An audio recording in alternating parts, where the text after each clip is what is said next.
Greetings, Earthlings, and welcome back to Podcastage. New microphone means new microphone review.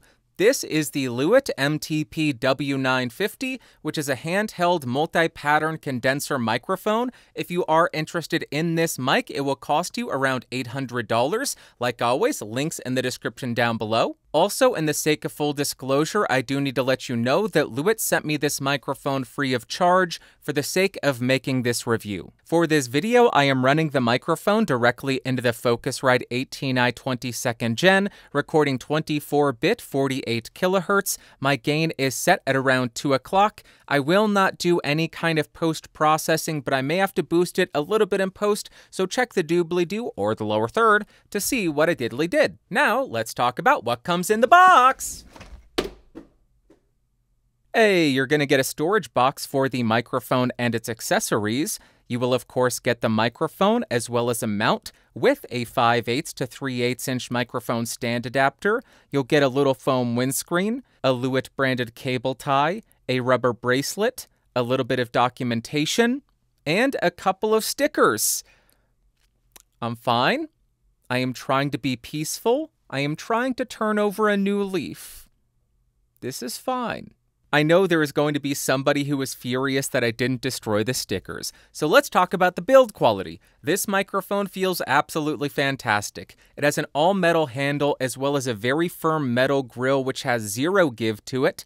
On the rear of the mic, you will find the XLR port. Now we have the first surprise. If you unscrew the handle, now you have a wireless capsule that is compatible with all Shure, Electro, Sonics, and Sony transmitters, as well as a couple of others. If you want to know all of them, check Lewitt's site. They list everything that is compatible with. And now for the second surprise. If you unscrew the grill, you'll find a polar pattern selector switch, a 120 Hz high-pass filter switch, and a -12 dB pad switch. And finally, if it matters to you, this microphone is assembled in China. Then as far as the specs, this microphone has a cardioid and supercardioid polar pattern, a frequency response of 20 Hz to 20 kHz, a sensitivity of around -42 dB, a self-noise of 21 dBA, a max SPL of 140 dB, an impedance of 217 ohms, and a phantom power requirement of plus 48 volts.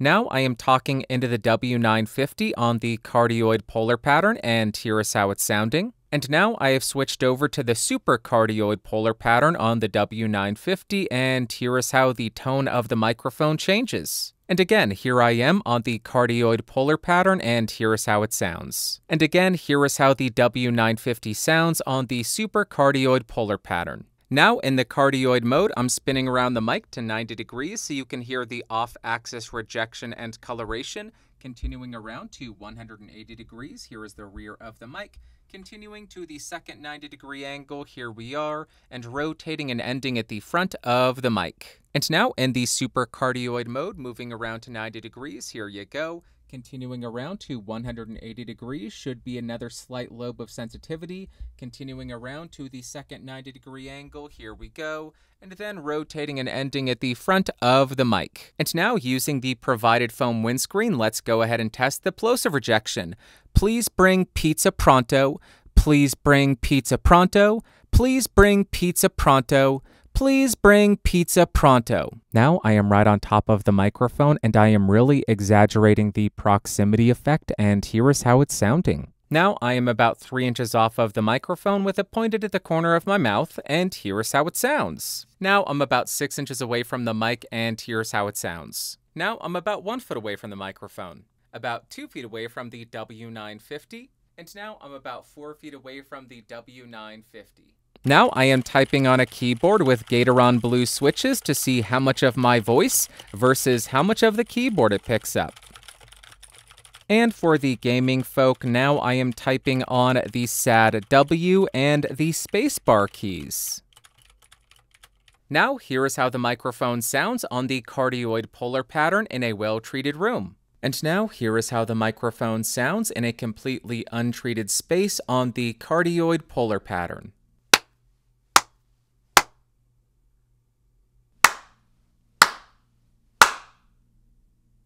Next, I want to see how effective the microphone is at rejecting shocks, so I'll start by tapping on my desk to see how much of that noise it can reject. And then I will tap on the boom arm.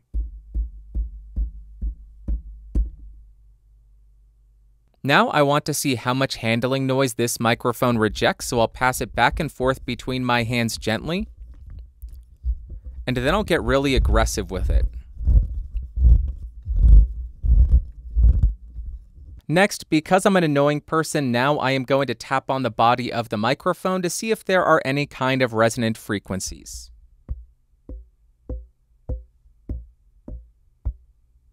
Now, although I don't recommend cupping a microphone, I do want to demonstrate that. Here is how the microphone sounds when it is wide open. Here is how it sounds once you have cupped it. Again, here is how it sounds wide open.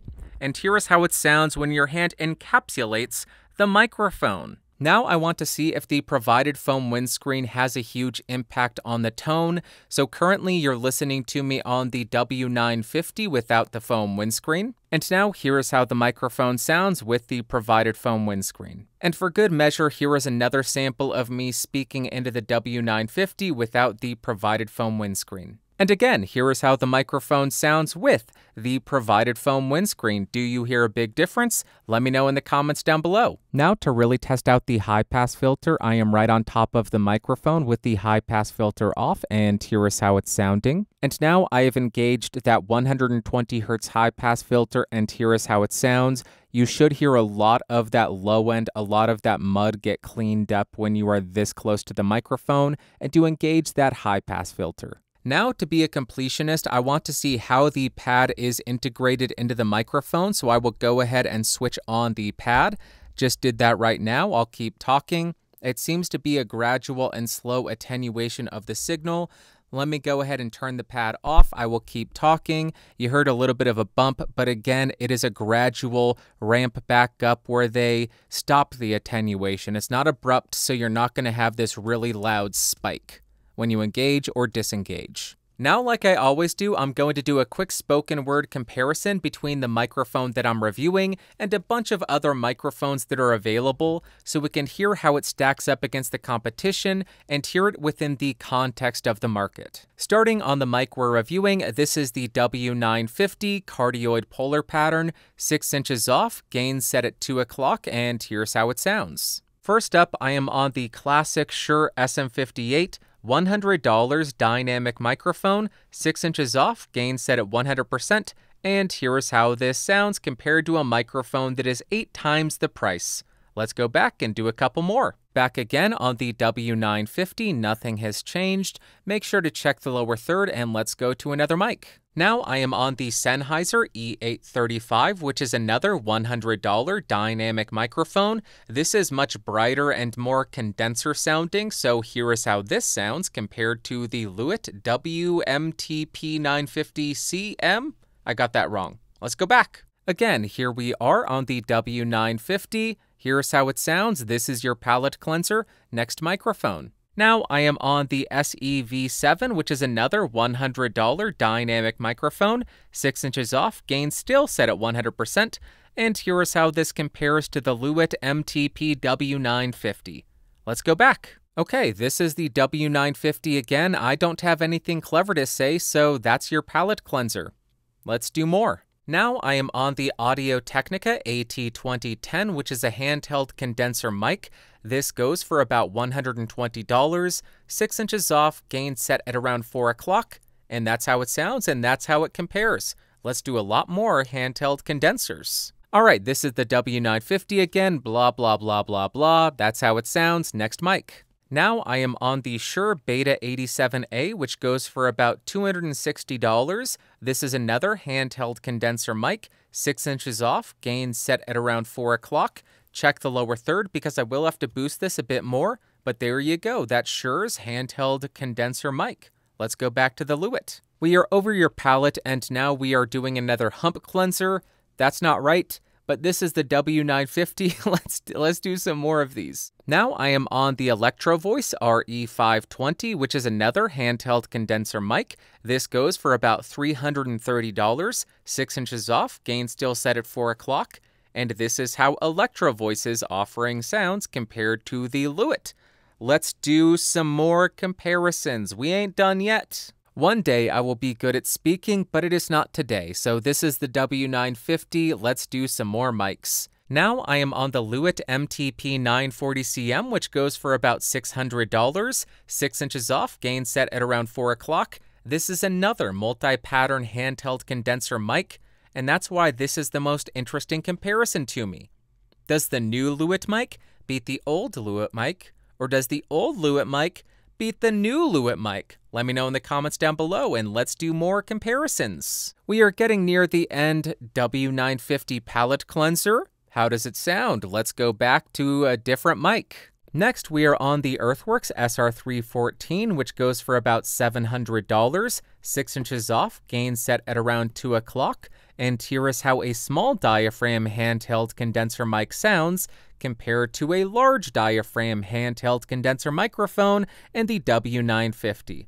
Let's go back and do 2 more comparisons. All right, we are now on the penultimate microphone, but first, here is your W950 palette cleanser. Let's go to the second to last microphone. Now we are on the Neumann, hello Neumann, KMS105. This goes for $730, 6 inches off, gain set at 4 o'clock. And here is how this sounds compared to a microphone that is $70 more expensive.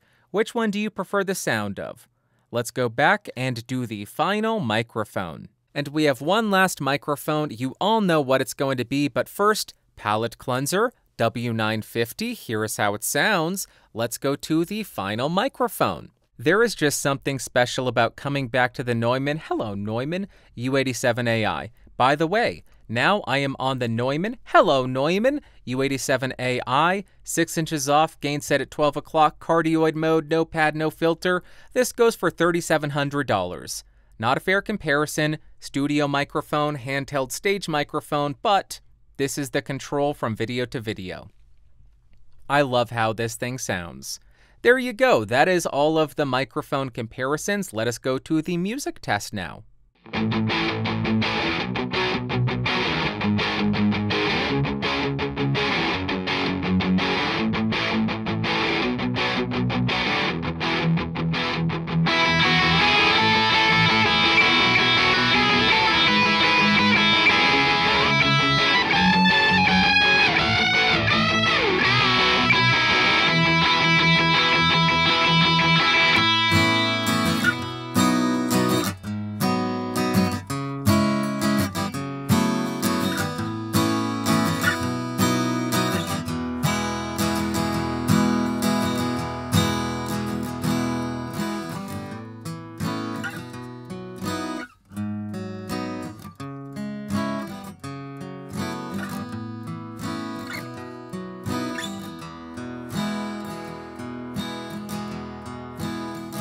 I haven't spent sufficient time writing lyrics to this song, so won't you please forgive me, 'cause it isn't very long. Yeah, I'm a bit out of practice, so I beg your pardon. Madame and gentlemen? That doesn't sound... What's the opposite of madame? My brain is broken. Let's just go to the conclusion, because I'm having a crisis right now.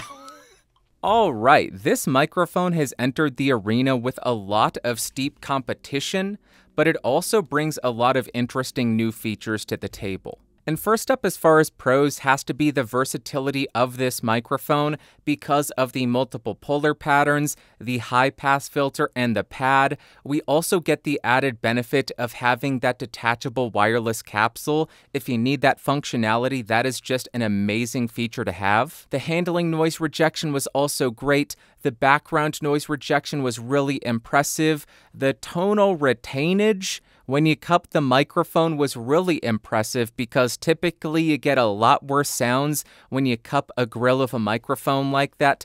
The plosive rejection of this microphone was also fairly effective, and it has an extremely high max SPL at 140 dB. And then as far as cons, the microphone has a pretty high self-noise of 21 dBA. And now, what about my overall thoughts and opinions of the W950? On the electric guitar, I'm surprised to say that I quite enjoyed it here. I found this really clear bass and low mid section because it does have that inherent roll-off. Then we get this neutral mid section, which is very open sounding, and then we get this bright and airy top end, but it doesn't come across overboosted, overly lopsided, grainy, or artificial. It is a really nice sounding boost, and overall a really exciting sounding electric guitar sound. Then on the acoustic guitar, I thought this thing sounded fantastic. We get this really nice balance between the bass and the mids. It doesn't come across muddy, it doesn't come across anemic, it is just open and natural sounding. Then we have that boost in the treble and air frequencies, and on the acoustic guitar, it leads to it sounding really exciting and lively, and I just loved how this sounded on the acoustic. Next up for singing, I think that's my favorite application for this microphone. The low end isn't overpowering, but it doesn't come across weak or anemic. We get this really clear and open midsection, but it doesn't come across scooped or like it's lacking anything. And then we get that same boost in the treble and air frequencies, which leads to it sounding very detailed and exciting and airy, and it creates this nice shimmer.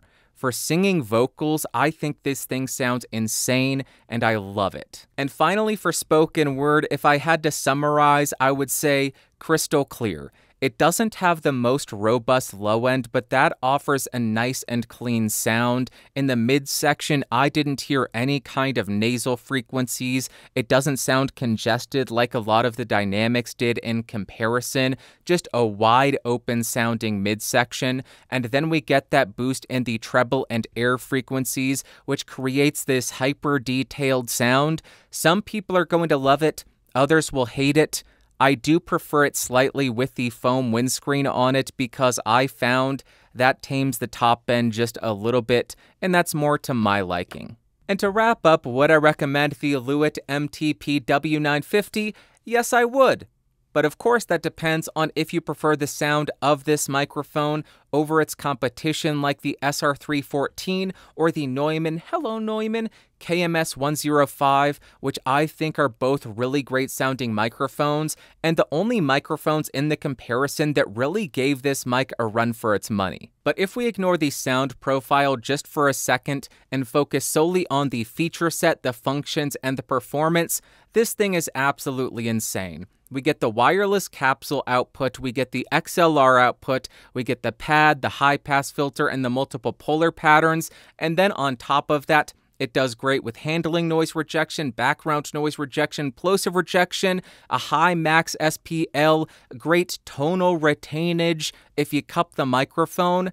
For a live musician or for a live engineer, this thing is just bonkers. So if you have the budget for it, if you like the sound, and if the feature set is going to serve you, because with a price tag of $800, you are paying for those features, so you need to make sure those features are serving you. But if you like the sound, if you have the budget and the features do serve you, then absolutely I would recommend it. All right. That is all that I have for you today. I would love to hear from you in the comments down below. What did you think of the W950? How do you think it compared against the competition? Which microphone was your favorite? All of that stuff, comments down below. If you found this video fun, interesting, or helpful, go ahead and give me a thumbs up. Hate it, big old thumbs down. If you want to see another video, right beneath me, YouTube thinks that video is perfect for you. You should click on it, and you should watch it. And these people are amazing. They support the channel at $5 or more. I love them, I appreciate them, but I also love and appreciate you.